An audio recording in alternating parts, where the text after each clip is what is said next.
Hello and welcome everyone to live streaming coverage of Grand Prix Utrecht 2015. We are part, and you are part, of the Modern Masters weekend. It's been a hell of a show. Riley Knight here with me. What do you say? Absolutely. We've all come together this weekend to make magic history, but at the end of the day, there can be only one. We are one step closer to it, Zimon. Our semi-final about to get underway before our very eyes. You can see the players shuffling up in readiness there. Hometown hero on the left-hand side of the screen, Ivan Smit, of course. He's out of the Netherlands. And facing off against Lars Rosengren out of Germany, his semi-final opponent. So these two ready to get stuck in, Zimon. Yeah, and we have to mention the massive scale here, right? Because making the top 8 of a almost 4,000 player tournament is just so much more difficult than making the top 8 of a 2,000 or 1,000 player tournament. It's a completely different ballgame. We're talking about a tournament, Simon, where we had 18 players at X and 2. Now, X and 2 in a traditional GP is considered more or less locked up for top 8. If your breakers are treating you poorly, maybe you're not going to make it. But X and 2, a perfectly respectable record, and for 10 players today, wasn't enough to get them into the top 8. That means not even a guarantee for top 16.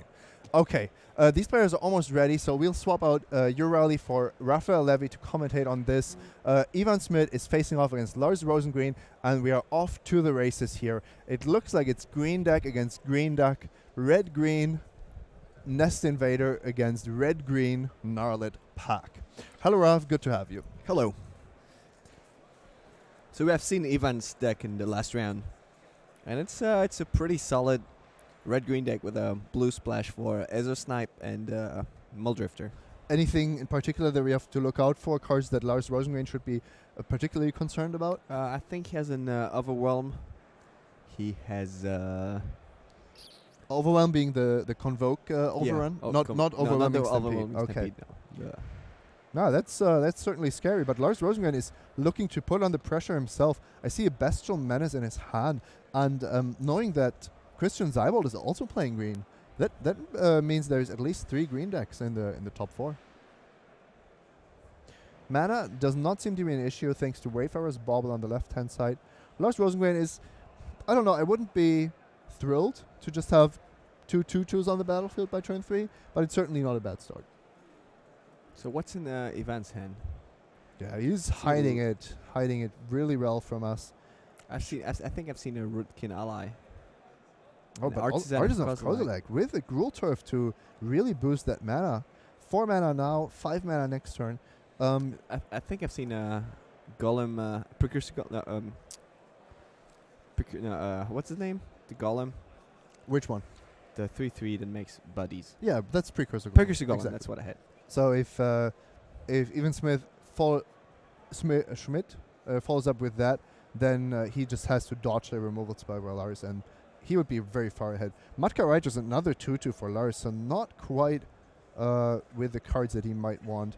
Ivan 3-colored, 5 sources. If you count this Eldrazi spawn, he could actually play a 6-drop as well. Sign of the Wild. So Sign of the Wild, Allied Rootkin, and Overwhelm in hand. We get a pretty good view of it here. That could be backbreaking with the Precursor Golem. On the other hand, if that Golem dies, he might not be left with too much on the creature front. It's pretty much the same thing as playing one creature. Like you play the Golem.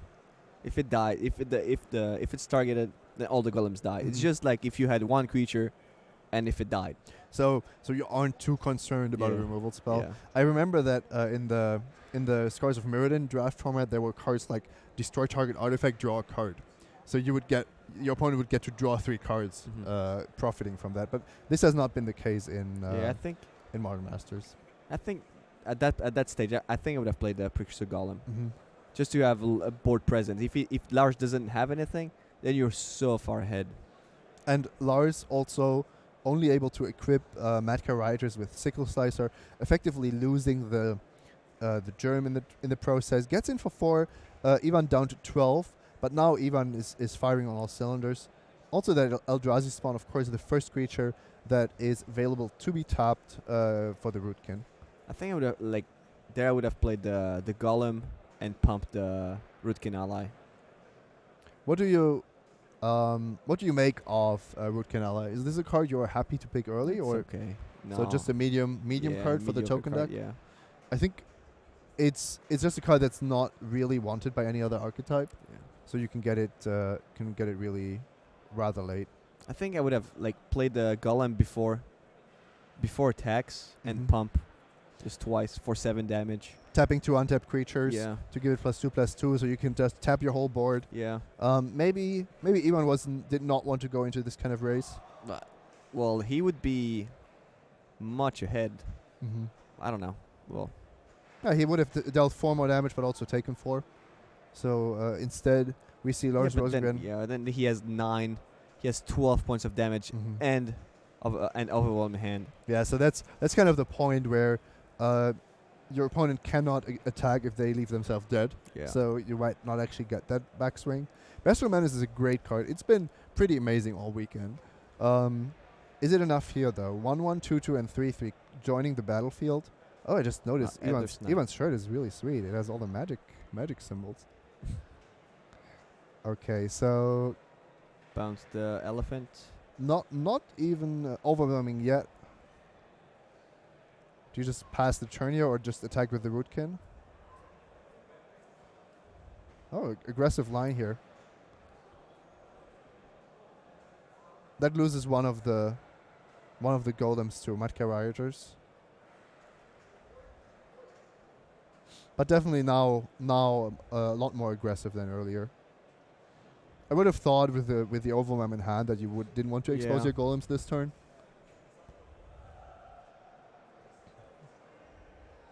Even with the Bestial Menace though, Lars seems pretty outmatched. Yeah, the on the- Golem. Well, pretty much the Golem is 5 mana, get 3/3/3s. Bestial Menace is 5 mana, get a 1/1, a 2/2, and a 3/3.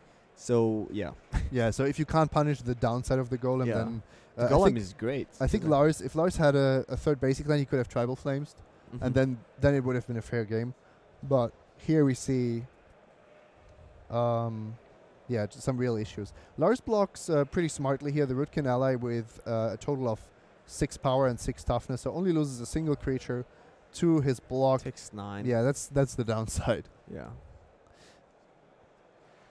That game is not gonna last very long, I think. Overwhelm next turn should be enough.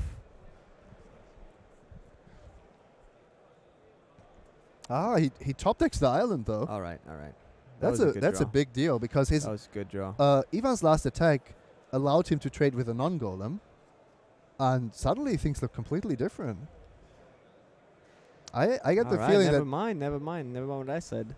I get the feeling that Ivan's attack decision is coming back to haunt him here. Oh yeah, because now Lars would have been on like 1 life. Yeah, Actually, so he would have been almost dead last turn. So overwhelm gives creatures +3/+3, but not trample. So No, he would have been on 4 'cause he missed 4 damage, and then he would have played overwhelm last turn, and he would have had to block with the whole team. yeah, this would have Yeah. effectively ended it. So now it's just the either snipe getting in, but it's chump block, so you get a little bit of value here. It's just kind of sad that the overwhelm is not really doing much. Oh wow, we already have game 1 of the other match being decided. Christian Seibold is down a game, so he'll have to battle back to win the semis. What did we miss here? Acroscent Spider and Scion of the Wild. No grafting action. Lars Rosengren will get to grow his lore scale Coatl, but is he in any position to turn this around? So 3/3 and a 2/2 facing a 4/4, a 2/2, another 4/4. There's a Spite Bellows, but No, I like Spite Bellows once you have reached 6 mana. It's a really Yeah. good card. I think it's time for the overwhelm. Mm-hmm. And the Artisan of Kozilek too is coming next.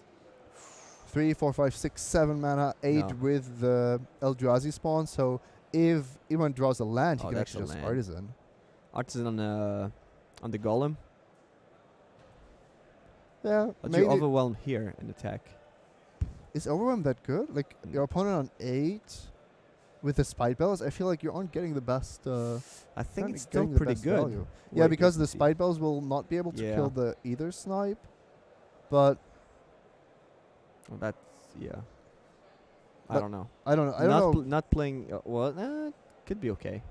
because the difference between a 4/4 Scion and a Oh. 5/5 Scion is not big, but there's more creatures dying, so the Scion is Oh, the almost Scion would guaranteed have to been die. the Scion would have been a lot bigger if he played the Artisan first.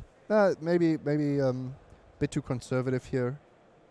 I think there's also a line where you don't attack with everything just to make your Yeah. overwhelm better Yeah. for the future. That's none of the lines I would have taken, I think. I think I would have either played the Artisan first or Overwhelm. Mm-hmm. This looks like you giving your opponent too Yeah. many good blocks, to be honest. So it's a 4/4. What can he do? I think I think he loses the whole board yes, here. his whole team is dying. If he blocks the Ether Snipe with the Spite Bellows, he blocks the. He can't even cast his Artisan of Kozilek next turn. If He blocks Lars the snake blocks the spider, the wolf blocks the Scion. if Lars what The other one too. I know what's happening. Lars is thinking because the Spite Bellows can just kill the spider and the Eldrazi spawn is irrelevant. But it's not irrelevant. He wants to protect his snake, which in a sense he's giving his opponent credit, right? Yeah, but yeah. Okay. He's giving his opponent credit for the attack, so he thought there must be a trick. Oh man. Had he known? Yeah, with perfect information, this is a completely different Yeah. game. You have a Precursor Golem and an Ether Snipe. I think it's only in your graveyard, but I thought so too. can you do that? Well, I'm sure these people will find out. Well, no, you can't. Yeah, it's definitely Yeah. one of your creatures. Preferably an Ulamak's Crusher, but that's not available right now. So it's going to be Precursor Golem. Not a bad choice. Oh, it's yeah. They could have been the exact same situation, but with 3 more creatures. So Lars is still Yeah, Lord's still pretty much dead. has a 4/4 lore scale. Cytoblast Root King, good draw. That Sickle Slicer has been generating a little bit of value. I think he's gotten the better exchanges. Yeah. With regards to power level, he's just been But outmatched. yeah, Ivan's cards are just way too good. Yeah. And they're playing a pseudo mirror.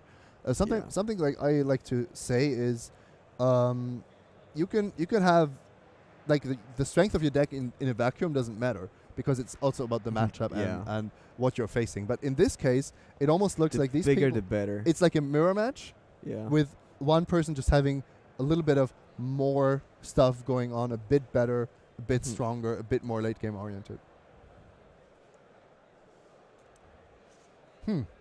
That was quite the beating. Yeah.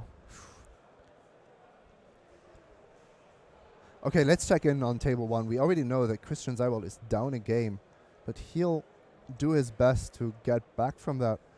Does look like he's struggling again here. 3 Swarms and a Sphere of the Suns, and look at the beatdown. Wow.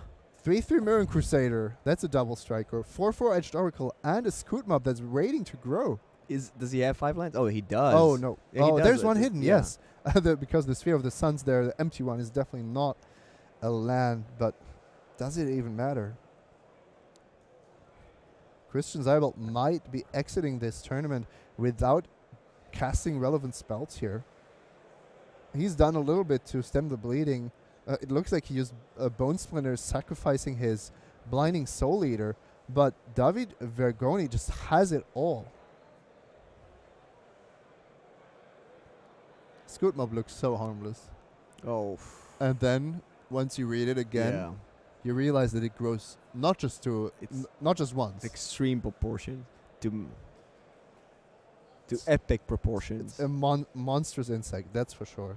So, Christian Zeibold, he's thinking about his outs, but he's looking at 6 points of damage from Mirror Crusader alone. It conveniently has protection as well. Then there's the Edged Oracle. If you try to kill that, your opponent will get to draw 3 cards. And a soon to be 6/6. It looks like David really drafted the value deck that Oh, yeah. Fabian Dickmann would have liked to draft at this table. Could be. Lots of Sphere of the Suns being played in this top 8 as well. Zeibold, I believe, is not holding any land, so he just has to not only think about how to survive, but what to draw in the upcoming turns, which is why this is taking a while. This is a little sad. Christian has had a very good run in the tournament.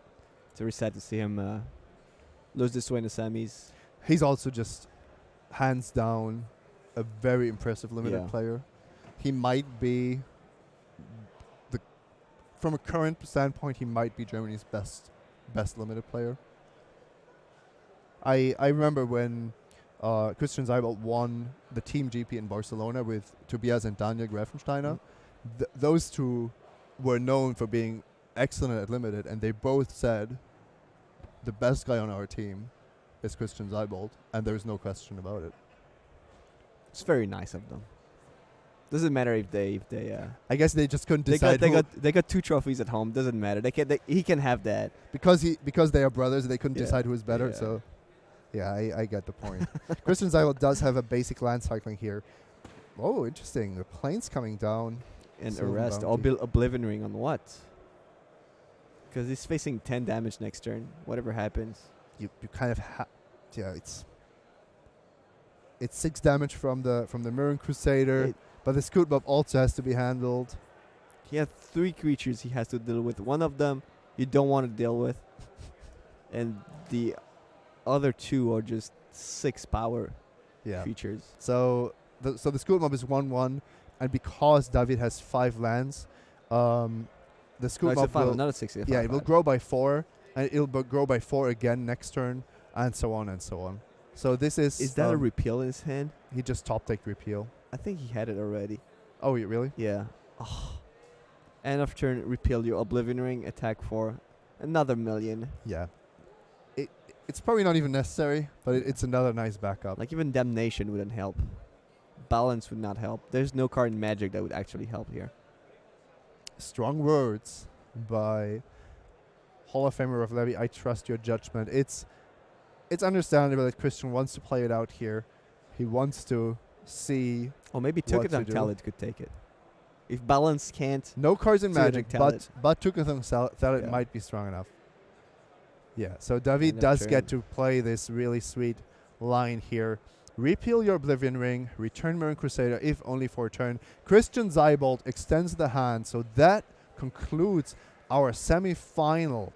Christian Zeibold is eliminated. David Vergoni, the finalist, at least. His deck looks Of Grand very Prix good. Utrecht. Yeah. I really like it. Christian not happy, of course, but that's how the cookie crumbles. We'll head back straight to table 2, where we see Alvarado watching this spectacular matchup. Some black cards on the right-hand side. Some black mana on the right-hand side.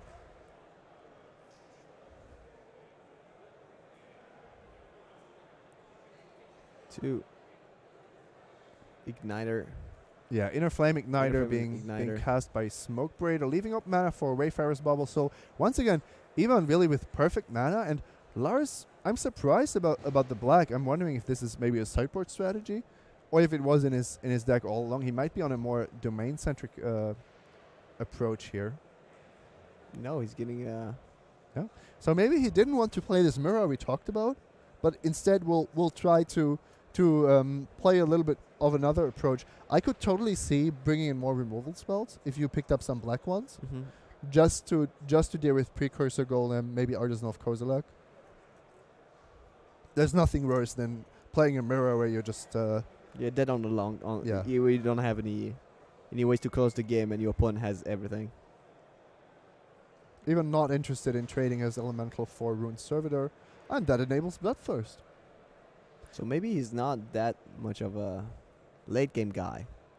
Yeah, which is perfect. I think if he sideboarded smartly here and he's suddenly this kind of Jund aggro deck, maybe a bit junky because it wasn't what he drafted, he might have given him the best himself the best shot at winning here.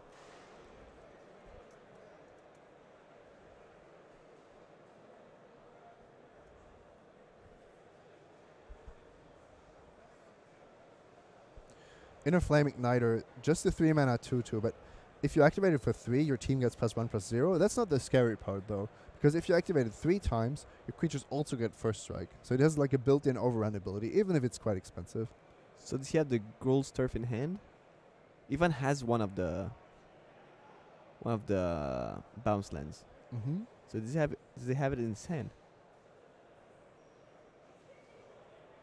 See an island. I see the precursor golem.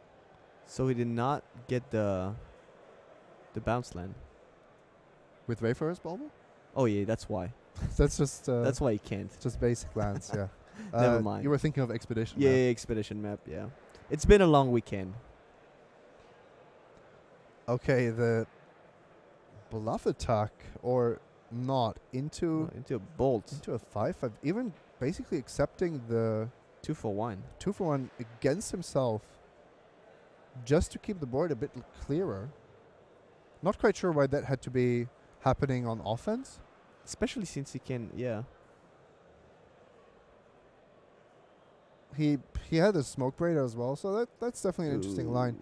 And Wow, queen. and queen. After Did you say it had no late game? yeah, after your opponent has already spent a lightning bolt and a creature to deal with one of your 5/5s, that's a pretty good follow-up. That was just a bad 5/5. That was the first one. Yeah, the bait. Yeah. And 5 mana. It's Precursor Golem. That's gonna help for a little while, but I Is think it Lars Travel has Frames? Travel Yeah. Frames ready. And that's when it feels really good. I believe Rune Servitor is a construct, not a golem. It's a bit small for a golem. Yeah. That's definitely not a golem. Doesn't look like a golem. Can you tell from the picture? Yeah. It is in It's- fact it's a a construct. Artifact creature cube. Cube. Yeah. Cube with legs. Walking cube. Hey, Ooh. mutagenic growth. Oh, That's brutal, right? yeah, it is. Oh, wait, but he there's has more. another one. Grim Affliction. Oh yeah. The 5/5 golems that have taken 3 damage now all die. Mutagenic Proliferate growth. 3 times. Mutagenic growth after not being able to save the Inner Flame Igniter, now not being able to save the Precursor Golem. Nest Invader, just the follow. I think Lars has maneuvered this really nicely. He did have the removal he needed. I think just one thing. I think he should have played the Affliction first and keep the Treble Flames. There is an interesting interaction with Because you copy 2 times and you proliferate 3 times. you give the first creature -1/-1, then you proliferate. Then you give do the you? next creature Yeah. Okay. -1/-1 and proliferate. So the first one is dead, the other one is 1/1, the other one is 3/3. So you kill 2 and the other Yeah, one's 1. The the last other one one's is 1/1. 1/1. That's not a bad deal. Yeah, that's fine. And you keep your Treble Flames. And doesn't the mutagenic growth doesn't do anything. Mhm. Just saves him a Well, turn. to be fair, if it wasn't for mutagenic growth, the trial flames would also have been sufficient. I think if you I mean, he didn't even have to play Treble Flames. if he only plays trial flames, not expecting a mutagenic growth. Well, I'd rather have the Treble Flames in hand. Yeah, I don't think it's a big deal, but of course. Oh, it's not a does big make deal, but difference. it's just some thoughts. It's definitely important to keep in mind. For example, had he had a creature with a +1/+1 counter in play, Yeah. like that would have been huge. Then he gets to actually give it +3/+3 as well. Matka Rioters in Lars' hand. It's only a 3/3, but he has an Ant Queen, and what do you do with an Ant Queen and green mana? You just pass the turn. That's 3 insects coming your way, Ivan. What do you have? Nothing? Okay. Oh, he has a nice stack of tokens ready there. More burn as well. Is that another?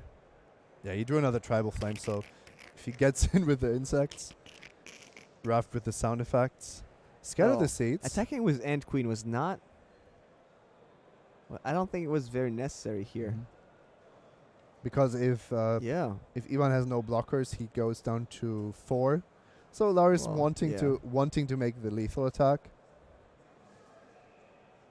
Well, he can still make two more ants, and Yeah, fire 2 Treble Flames. Does he have true Tribal Flame? Yeah, I think he Oh, has okay. 2. Despite the one in his graveyard, so that Yeah, makes yeah. quite a lot of Tribal Flames. Kill all your guys. Please stop doing that. Okay, Travel Flames number 1. Travel. Oh, Whoa. Flash Freeze. Whoa. Okay, never mind. I'm not firing the next one. I But think he tapped 1 mana too many as well. it's also interesting that you counter the first Travel Flames when you're on 7. Because from Lars's poster, you kind of know that there's another burn spell coming. Yeah. Very interesting game here. Well, he was dead with the ants. Like he was. Yeah, but depending on if he has Yeah. if he has outs or not. I think he has Savage Twister. Oh really? Yeah. Oh, then it definitely makes a difference. But let's see. I know he has Savage Twister. I know he has it. He played it against Dickman. Let's see if sideboarding changes anything. Lars Rosengren. It doesn't have to be the sideboarding. But I think it played a definitely role here. The fact that Precursor Golem this game was a nuisance, but not like a game-winning play, made a big difference. Yeah, Precursor Golem here against Lars, who has Grim Affliction, triple Tribal Flames. That might not be too bad. This is That the might thing. not be too good. Lars should not lose to Precursor Golem alone Yeah. in most scenarios. And even also, like I think this time, the part of his deck that he drew did look much less impressive. How big are you on either snipe? I like it. I think it's still something of... It used to be so good in Lorwyn that people now... But Lorwyn was a real format where you could actually play all your Smoke Breeders and have an insane deck. Mhm. And here, ramping out a 4/4 with the bounce ability with your Smoke Breeder, I don't think it's a net gain. I think it's just on parity with the power level of the format. So It doesn't cost him too much to play it. So. no, it's clear that you play it. It's just I wouldn't call it like a great card he played that game. Mhm. You know, it's not in my tier 1 commons or anything. Mhm. When I look at Modern Masters as a complete set. Would you first pick either snipe? No. That's where I'm going at, right? It's like it's just too clunky. Oh, it's better than a filler. That's Of for course. sure. But I don't think it's a first pick material. Not in a powerful format as Modern Masters 2015. We are almost done here. This is one more game and then one more match, and we'll crown a champion of Grand Prix Utrecht. Chiba is already in the books, and Vegas is ready to finish. But they won't finish before us, thanks to the time difference. This has been an amazing weekend. We've brought you coverage from 3 continents, and we've had so many Magic players somewhere in the world interacting, playing, watching, or just enjoying Magic, while also a tremendous effort by the staff in Chiba, in Utrecht, in Vegas to make this a reality and to make this a smooth affair, to actually get it done. I think a lot of people at Wizards are gonna take a week off after this. Needs a break, needs some rest. I think a lot of judges will as A well. lot of judges too.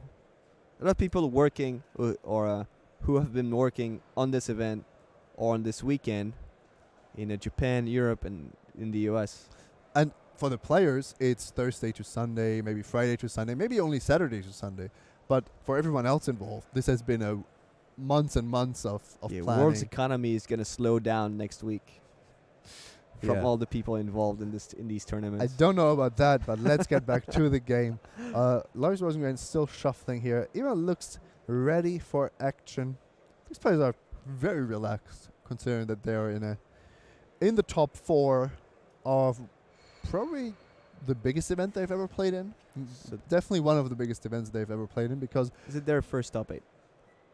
It's both they. Okay. yeah. But I was just wondering if maybe they could have played Vegas. Mm-hmm. But more likely than not, this is their biggest accomplishment at their biggest Magic tournament Okay. ever.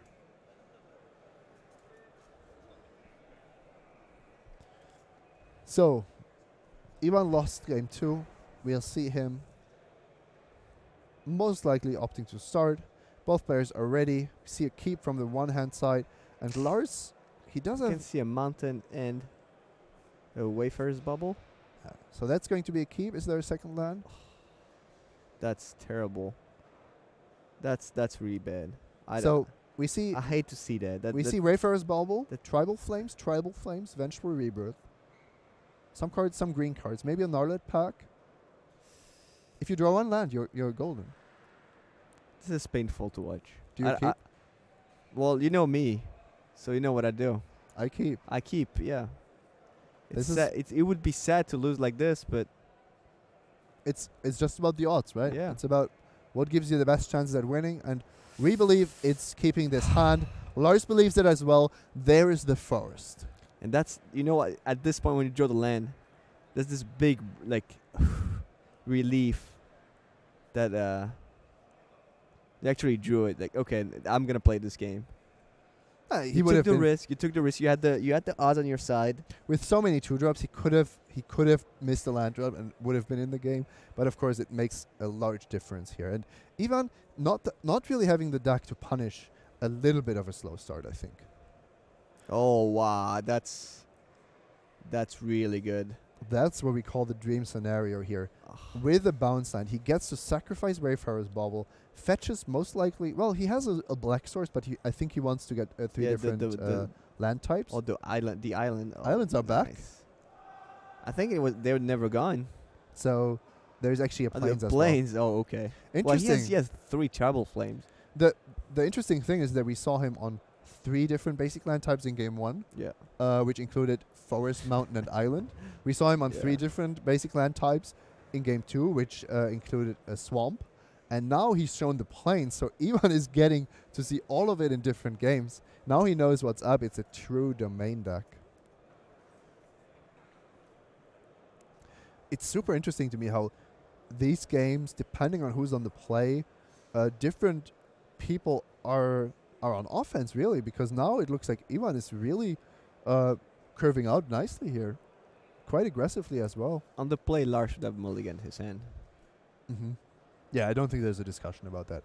And I was just talking how Smoke Braider isn't always great, but it is, of course, when you cast Muldrifter. I think there's a little bit of a rules question. There's 2 triggers going on the stack, so you get to choose in which order to stack them.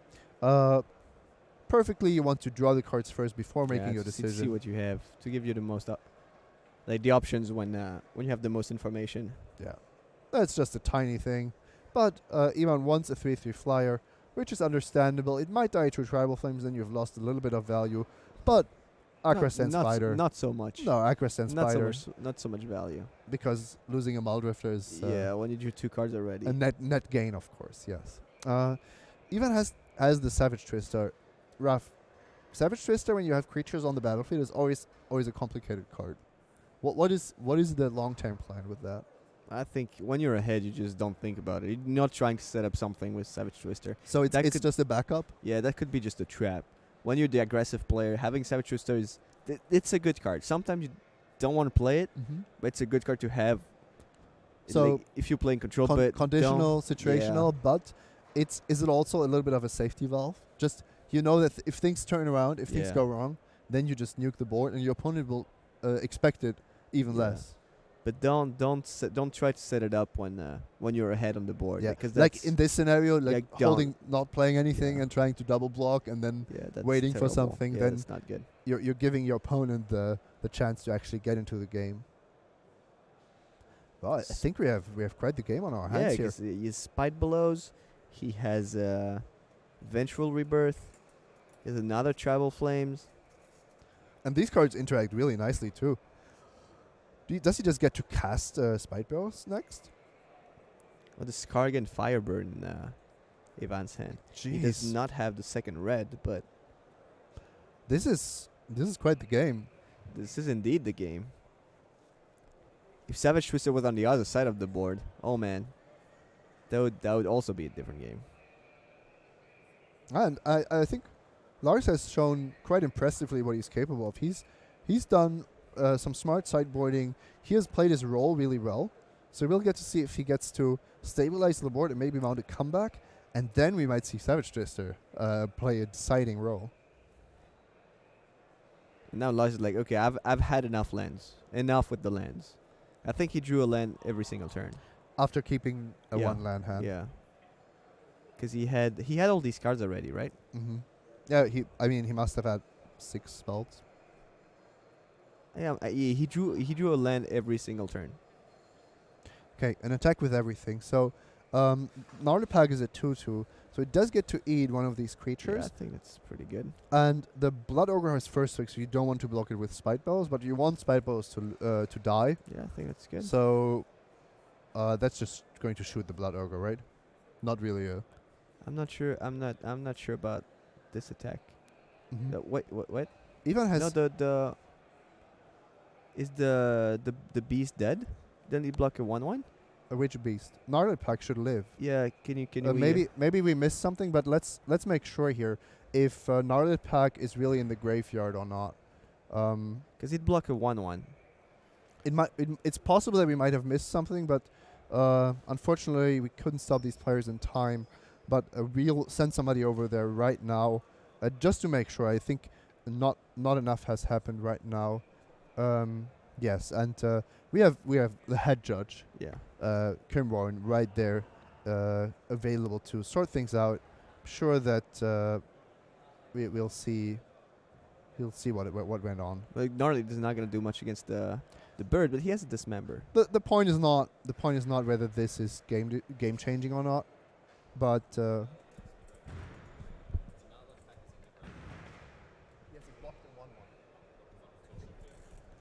Oh yeah, it's coming back. It's Okay. it's returned from the dead. Yeah, it's a zombie beast now. Yes. You're welcome, Narlipak.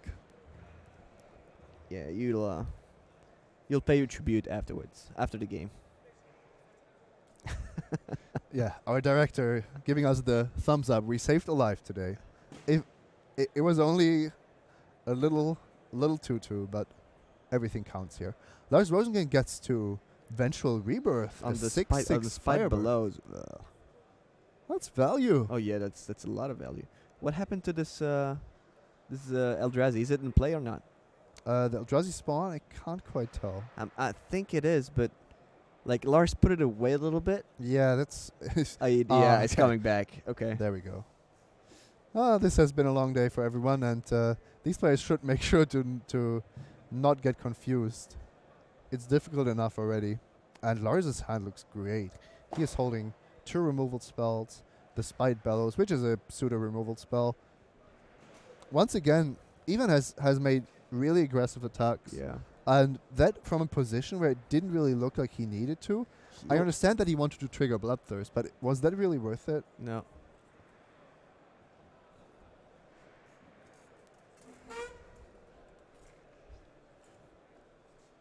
So Spite Belows is coming back.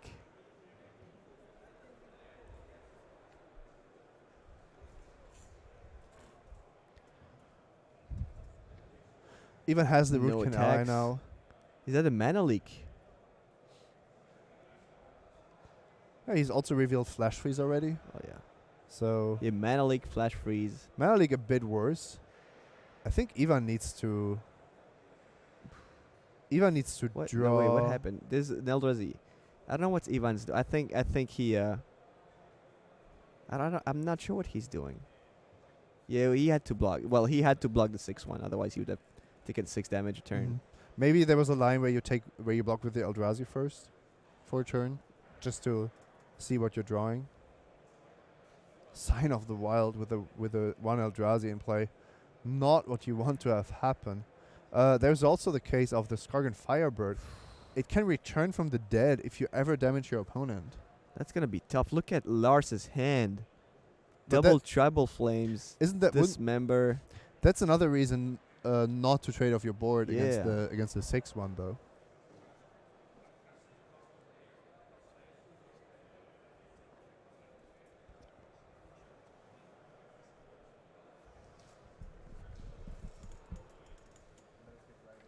So now Lars is in a commanding position. Mad Guy Rioteers a 4/4. 4/4 for 3. Yep. And Dismember on the. That's just I have all these. I'm not letting you get to 9 mana to play your Artisan. Do you agree with that line? Yeah, I think I do. I don't think that I think that I can do. possibly be correct. Well, he doesn't want to face the artisan. But the problem is he's not presenting lethal. What? He isn't remotely close to presenting lethal. So Yeah, but he doesn't want to, like, with that, he needs to have 2 more lands. Like, Ivan has 8 mana available next turn. I just see no world where I would dismember an Eldrazi spawn. Well, okay. Maybe he doesn't know, but Savage Twister. Savage Twister is going to be relevant now. Like, he's going to play Savage Twister. Yes, but But like if he only has Artisan in hand, like, he's still taking 4, he's taking 6 damage a turn. and if he has something else and you don't have the dismember for it, Well, he has 2 Trouble Flames in hand. Travel Flames can also go to the opponent. Yeah, that's so he has 2 turns to attack. So I think I do agree with that play. Okay. Very aggressive, but defendable. Dismember just to play around Artisan of Kozilek because Ivan Smit is counting his lands now. It's 7, so it would have been 8 with 1 more land. And the Eldrazi spawn, which Ivan did protect quite a long time, would have been 9 for Artisan of Kozilek, getting back 1 more creature from the graveyard. And now comes the Savage Twister. Axe could be 4, and this is how we drew it up. Even holding up Mana Leak. This game. Has been... And Lars, you know what's going to happen? Lars going to do his Ant Queen. That's going to be the Mana Leak. That's going to be brutal too. Mana Leak, Ant Queen can't be Mana Leaked. Oh, that's right. Because there's a rot farm. Never mind. But what is Ivan even thinking about? Does he maybe not just want to cast this for 4? I think taking 6 more damage is a little risky. Oh wow. Is that a Fiery Fall? I can't believe 6 it. damage. Okay. Can't believe how you So want to now take now 6 he damage draws. here. If he draws an island. Oh no, he's dead. He's actually dead. He has a... Oh no, he doesn't have the double. Oh what? Oh yeah, he has can do it end of turn. He has Fiery Fall, but I think... Yeah, but he doesn't have 3 red. Mm-hmm. Does So he end have... of turn he has the island in his deck. We've seen it. Mhm. Ivan is not getting rewarded for that. What did he really want his opponent to draw a creature that needed to be killable by him as well? And he has the Mana Leak. What? He passes again. Okay, maybe it's not Savage Twister. I'm pretty sure it's Savage Twister. Okay, then He was about to pay 6 mana. we'll be... Oh, maybe not. Maybe you're wrong. I mean, Wrecking Ball. we'll see. We'll see what happens here. Lars is attacking for another 4. And that's Scatter the Seeds I to see. survive. He really wants to get full value out of that Savage Yeah, I Twister. think I would have played I would have cycled the Fiery Fall. Mhm. The thing is that Ivan needs to draw into a creature to actually Yeah. survive after his own Savage Twister. So that has to be the reason behind it. Lars now can Wrecking Ball Ivan's land, but if he finds his island, he also has the double Tribal Flames to just win on the spot. Yeah, I think he just waits for Ivan to tap out. He played around the Flash Freeze as well. I don't think he wants to play both of his Tribal Flames if he's not sure to kill him. Yeah. We know he doesn't have Flash Freeze in hand, but No, it's just... oh yeah, but he can also get the island just to deal 1 more damage. Exactly. Getting the island is definitely the correct line here. And it's what Ivan should be scared of. Yep, no Mana Leak for you. Firing that Savage Twister a little before was We talked about Savage Twister and how it would decide the game. And I think it did, but in another way. It was this matter of how much control do I have to take over this game. Yeah. And Ivan told himself, I will be super control. I will wait basically until I have Artisan. Only then I Savage Twister so that I can survive. Is that the a onslaught. Phoenix he drew? Oh, that's another Fiery Fall. Yeah. Now we see it. And Tribal Flames for 5, Mana Leak. Okay, I'll that's play. being paid for easily, and that's it. Game. Lars has another one, so Ivan really not even close to stabilizing there. Shakes his hand. He had the Savage Twister, but didn't fire it off. didn't draw into his late game power. I do have to say Lars sideboarded really well. We saw some tight magic Yeah. here.